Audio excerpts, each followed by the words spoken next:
வணக்கம். மகளிர் உரிமை தொகை திட்டத்துல இப்ப வரப்போற சில அதிரடியான மிக முக்கியமான மாற்றங்களை பத்தி தான் இன்னைக்கு நாம டீட்டெயில்டா பார்க்க போறோம். நீங்க ஏற்கனவே மாசம் மாசம் பணம் வாங்கிட்டு இருந்தாலும் சரி, இல்ல புதுசா அப்ளை பண்ண போறவங்களா இருந்தாலும் சரி, இந்த எக்ஸ்பிளைனர் தொகுப்பு உங்களுக்கு ரொம்பவே முக்கியம். நேரடியா விஷயத்துக்குள்ள போயிடலாம் வாங்க. இப்போ உங்க மைண்ட்ல ஓடுற கேள்வி எனக்கு புரியுது.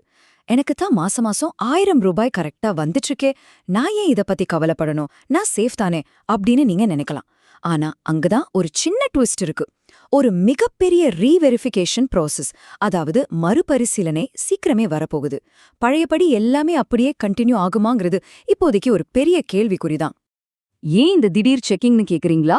அரசாங்கத்துல மாற்றங்கள் வரும்போது திட்டங்களோட பேர்களும் அதுக்கான ரூல்ஸும் மாறுறது சகஜம்தானே. இதுக்கு முன்னாடி கலைஞர் மகளிர் உரிமை தொகைன்னு இருந்த திட்டம் இப்போ மாண்புமிகு மகளிர் திட்டம்னு பேர் மாறப்போகுது. புது பேர் வந்தா அது கூடவே புது ரூல்ஸும் புதுசா தகுதி சரிபார்ப்புகளும் கண்டிப்பா வரும் இல்லையா? அதனாலதான் நாம உஷாரா இருக்கணும்.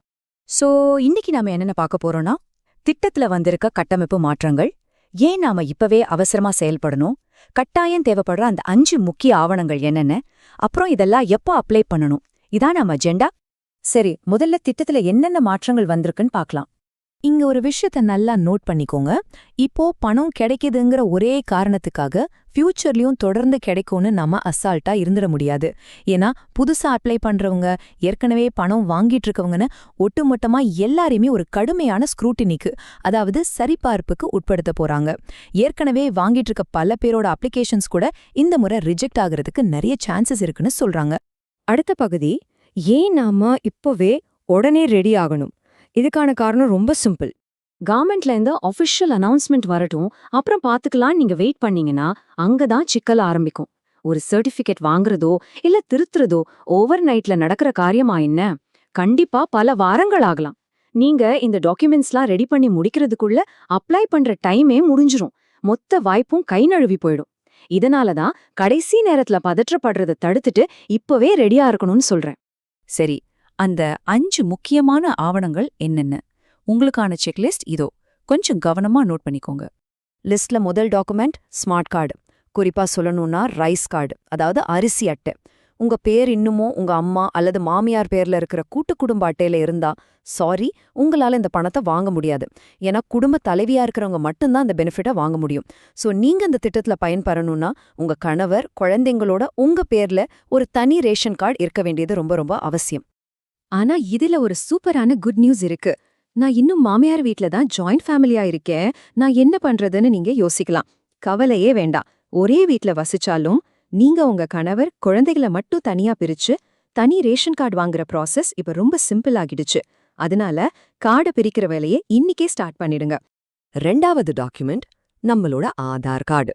இதுதான் பேசிக் ஐடென்டிட்டி. ஆனா இங்க ஒரு முக்கியமான செக் இருக்கு. உங்க ஆதார் கார்டு கண்டிப்பா ஒரு மொபைல் நம்பரோட லிங்க் ஆகியிருக்கணும். ஏதோ 10 வருஷத்துக்கு முன்னாடி யூஸ் பண்ண, இப்ப ஸ்விட்ச் ஆஃப்ல இருக்க நம்பரா இருக்கக்கூடாது. இன்னைக்கு இந்த நிமிஷத்துல நீங்க ஆக்டிவா யூஸ் பண்ணிட்டு இருக்க உங்க நம்பரோட அது லிங்க் ஆகியிருக்க வேண்டியது மஸ்ட். மூணாவது விஷயம், பேங்க் பாஸ்புக். கவர்மெண்ட் 1000 ரூபாய நேரா நம்ம கையில கொடுக்க போறதில்ல, அது பேங்க் அக்கவுண்ட்க்கு தான் வரும். அதனால இது ஒரு செயின் மாதிரி கனெக்ட் ஆகியிருக்கணும். அதாவது உங்க பேங்க் அக்கவுண்ட் ஆதார் கூட லிங்க் ஆகியிருக்கணும். அந்த ஆதார் உங்க ஆக்டிவ் ஃபோன் நம்பர் கூட லிங்க் ஆகியிருக்கணும். எந்த பேங்கா இருந்தாலும் ஓகே, ஆனா இந்த டிஜிட்டல் செயின் மிஸ் ஆகாம பாத்துக்கோங்க. நாலாவது டாக்குமெண்ட் இன்கம் சர்டிஃபிகேட், அதாவது வருமான சான்றிதழ். தகுதி இல்லாதவங்கள ஃபில்டர் பண்றதுட்டு அதிகாரிகள் இந்த முறை இது ரொம்ப ஸ்ட்ரிக்டா யூஸ் பண்ண போறாங்க. குறிப்பா இன்கம் டாக்ஸ் ஃபைல் பண்றவங்க, ஒரு குறிப்பிட்ட அளவுக்கு மேல சொந்த வீடு வச்சிருக்கிறவங்கள இந்த திட்டத்திலிருந்து வெளியே அனுப்ப இந்த சர்டிஃபிகேட் ஒரு பெரிய ஃபில்டரா இருக்க போகுது. இப்போ 500, இந்த நம்பரை கொஞ்சம் கவனமா பாருங்க. இந்த 500 எதை குறிக்குது? இது உங்களோட 5வது டாக்குமெண்டான இபி பில்லோட சம்பந்தப்பட்டது. 2 மாசத்துக்கு 500 யூனிட்டுக்கு உள்ள கரண்ட் யூஸ் பண்றவங்க மட்டும்தான் இந்த திட்டத்துக்கு தகுதியானவங்க அப்படிங்கிற அந்த லிமிட்டை தான் இந்த நம்பர் சொல்லுது. நீங்க வாடகை வீட்ல இருக்கீங்களா, சொந்த வீடா, பிளஸ் உங்க கரண்ட் யூசேஜ் எவ்வளோன்னு செக் பண்ணதான் இந்த இபி பில் கேக்குறாங்க. உடனே நான் எப்பவுமே ஆன்லைன்ல தான் பில் கட்டுவேன், என்கிட்ட பேப்பர் ரசீது இல்லையேன்னு டென்ஷன் ஆகாதீங்க. நீங்க ஆன்லைன்ல பேமெண்ட் பண்ண அந்த ஸ்கிரீன்ஷாட்டே தாராளமா போதும். அதையே ஒரு வேலிடான ப்ரூஃப் அக்செப்ட் பண்ணிப்பாங்க. கடைசி பகுதிக்கு வந்துட்டோம். சரி, இதெல்லாம் ரெடி பண்ணியாச்சு, எப்ப அப்ளை பண்றது? நாம இப்போ எக்ஸாக்ட்டா எந்த கட்டத்துல இருக்கோம்னு பார்க்கலாம். தற்போதைக்கு பழைய பயனாளிகளுக்கு அந்த 1000 ரூபாய் எந்த தடங்களும் இல்லாம வந்துட்டு தான் இருக்கும். அடுத்த ஸ்டெப்பா கவர்மெண்ட் இதுக்கான பட்ஜெட்டை ஒதுக்குவாங்க. அதுக்கப்புறம் பழைய லிஸ்ட்டை கம்ப்ளீட்டா செக் பண்ணி ஃபில்டர் பண்ற வேலை நடக்கும். இதெல்லாம் முடிஞ்சு புது அப்ளிகேஷன்ஸ் ஓபன் ஆகிறதுக்கு எப்படியும் ஒரு 2லேருந்து 3 மாசம் ஆகும்.